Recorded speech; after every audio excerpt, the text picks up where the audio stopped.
আসসালামু আলাইকুম আপুরা, কেমন আছেন? ভালো আছেন? আজকে মেকআপ করতে কি কি লাগে এবং কোন আইশ্যাডো প্লেট কিনবেন পার্লারের জন্য। আপনারা চেষ্টা করবেন পার্লার দিলে ভালো আইশ্যাডো কেনার জন্য। সেটা অনেকগুলো কালার থাকে, ডার্ক কালারগুলো থাকে, সেইগুলো নেবেন। আর যাদের অনেকে আছে আপনার মুখে চোখের নিচে কালো দাগ আছে, ব্রণ আছে, একদম গাঁথা গাঁথা, একদম আপনার মেস্তা আছে, তারপরে এমনি ছুপ ছুপ কালো দাগ আছে নাকের নিচে, এদিকে মেকআপ বসে না, অনেক সমস্যা আমাকে বলেন। সেগুলো আমি আজকে দেখাবো এবং বলে দিব। আপনারা চেষ্টা করবেন এই ধরনের মেকআপগুলো নেওয়ার জন্য। একটা প্লেটের মধ্যে অনেকগুলো কালার থাকে, এটাও নিতে পারেন। আবার একটা কোটার মধ্যে সবুজ কালার, অরেঞ্জ কালার থাকবে, ওটাও নিতে পারেন। অরেঞ্জ কালারটা আপনার চোখের নিচে কালো দাগ থাকলে ওখানে দিতে পারেন, আর সবুজ কালারটা ব্রন থাকলে, মেস্তা থাকলে ওখানে ভালো করে দিয়ে আপনার বিউটি ব্লেন্ডার দিয়ে ব্লেন্ড করে আপনার পছন্দের মেকআপটা দিয়ে আপনি মেকআপটা শেষ করতে পারেন। ঠিক আছে, কিন্তু মনে রাখবেন মুখে কিন্তু মেস্তা, ব্রন থাকলে বা কালো দাগ থাকলে অবশ্যই আপনার এই কালারগুলো ইউজ করতে হবে, তারপর আপনি মেকআপটা করবেন।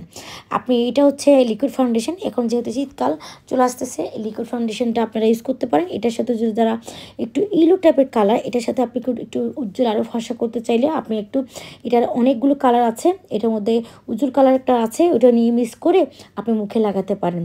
যে কোনো বার্থডেতে বা অফিসে যাচ্ছেন ইউজ করতে পারেন। এটার মধ্যে ফেস পাউডারও আছে, এটা একটু ইলো টাইপের আপনার, এটা ফেস পাউডার না, সরি, এটা হচ্ছে আপনার লুজ পাউডার আপনি দিতে পারেন। ফেস পাউডারও আছে, ফেস পাউডারও দিতে পারেন। ফেস পাউডারটা হচ্ছে একটা মেকআপ আপনার লিকুইড ফাউন্ডেশনের সাথে যায় এবং প্যানকেকের সাথে যায়। আর লুজ পাউডারটা হচ্ছে আপনি এটা দিয়ে একটা ব্রাশ দিয়ে হালকা এক্সট্রা পাউডার করে ঝেড়ে ফেলে দিবেন।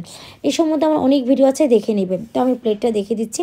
এই যে প্লেটটা আমি নিয়েছি, এটা অনেক ডার্ক কালার, এখানের মধ্যে হালকা কালার আছে। সবসময় মনে রাখবেন চোখের আইল্যাশ লাগার আগে আপনার মেকআপটা কমপ্লিট করতে হবে।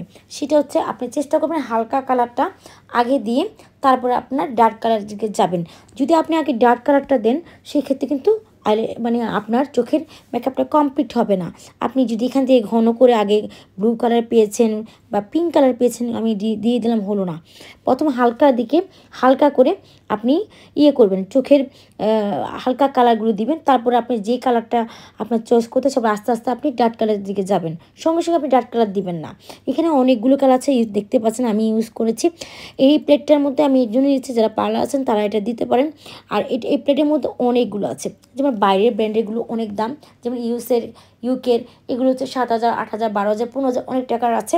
আপনার চেষ্টা করবেন একটা নিয়ে নিতে। আর যদি আপনার চায়না যেটা আছে, চায়নার মধ্যেও বের করে চায়নার মধ্যেগুলো ব্যবহার করতে পারেন, সমস্যা নেই। সেগুলো আপনারা রেপ্লিকা ব্যবহার করতে পারেন, সেক্ষেত্রে কোনো সমস্যা নেই, আপনারা ব্যবহার করতে পারেন আপনাদের ইচ্ছা। আমি আপনাদের সব ব্র্যান্ডেরই দেখাবো।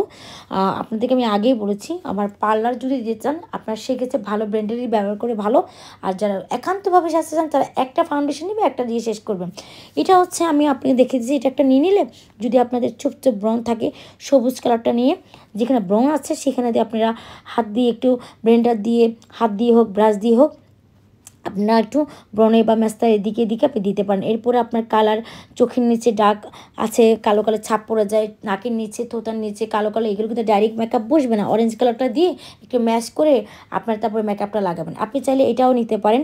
এটাও আপনি চোখের নিচে ব্রণ, এই কালো দাগ, নাকের এদিকে অনেকে বসে না, আপু নাকটা ভেসে উঠছে, কালারটা বসে না, ডাইরেক্ট প্যানকেক দিচ্ছেন তখন এই অবস্থা, তখন আপনি চেষ্টা করবেন এই কালারগুলো দিয়ে আপনার ব্রণ, এগুলো চোখের নিচে কালো দাগ, ব্রণগুলো আপনারা ঢেকে দিতে পারেন। বিউটি ব্লেন্ডার দিয়ে ঢাকবেন, তারপরে আপনি মেকআপ, আপনার লিকুইড ফাউন্ডেশন হোক, প্যানকেক হোক, যেটা মন চায় আপনি ব্যবহার করতে পারেন। কিন্তু এখন শীতকাল যেহেতু লিকুইড ফাউন্ডেশন ইউজ করে ভালো, কিন্তু পার্লারে আপনাকে প্যানকেক ইউজ করতে হয়। বা আবার প্যানকেকের মধ্যে ভালো খারাপ সব কিছুই আছে, ভালো ব্র্যান্ডের নিজে চেষ্টা করবেন এবং বারকোড দেখে নেবেন। এটা হচ্ছে ইয়েলো টাইপের একটা লুজ পাউডার, আপনারা লুজ পাউডার ইউজ করতে পারেন, তারপর আপনার ফেস পাউডার ইউজ করতে পারেন। আর এটা হচ্ছে আপনার লিকুইড ফাউন্ডেশনটার সাথে এটা একটু হলুদ টাইপের কালার, মানে একটু হালকা হলুদ হলুদ বর্ণ আছে, এটা পিঙ্ক কালার আছে, সাদা কালার আছে, আপনার যেটা ইউজ করতে চান স্কিনের সাথে ম্যাচ করে নিতে পারেন। কিন্তু হলুদ টাইপেরটা আপনার উজ্জ্বল ফর্সার জন্য বেশি ভালো হয়। আর ইলোটনটা হচ্ছে আপনার একটু আপনার ব্রাইট কালারটা মিক্স করে, দুটোটা মিক্স করে একটা কালার বানিয়ে নিতে পারেন, তাহলে আপনাকে আরও ব্রাইট লাগবে। আমি ব্যাম্বো ব্রাশ ইউজ করি, এটা আমার অনেক আগে ব্রাশ, এটা আমার পছন্দের ব্রাশ, আমি আমার কাছে রেখে দিয়েছি, সেটা দেখালাম। আচ্ছা, এই সম্বন্ধে অনেক কিছু বলেন যে মেকআপ করতে কী কী প্রথম করতে হবে। প্রথমে আপনি ক্লিনজার দিয়ে মুখটা পরিষ্কার করে নেবেন, ঠান্ডা পানি দিয়ে, বরফ দিয়ে মুখটা ঘষে নেবেন। এরপরে আপনি কি করবেন, টোনার দিয়ে মুখটা আবার তুলা দিয়ে মুছে নেবেন। এই হলে প্রথম ধাপ শেষ হয়ে যাবে। এরপরে আপনি আপনার কালার ক্যারেক্টার, চোখের নিচে ডার্ক সার্কেল, ব্রন এগুলো দিয়ে আপনি ঢেকে আপনার পছন্দের মেকআপটা তৈরি করে মুখে লাগিয়ে দিলেন। তাহলে মেকআপটা কমপ্লিট হয়ে গেল। আর এই হচ্ছে আপনারা যারা নিতে চান, আমি অনেক ভিডিও করেছি, সেখান থেকে দেখে নিতে পারেন কোত্থেকে নেবেন। অবশ্যই আমার পাশে থাকবেন, আমার চ্যানেলটা সাবস্ক্রাইব করবেন, আমার দুটা চ্যানেল সাবস্ক্রাইব করবেন, আমার পেজটাতে ফলো করবেন।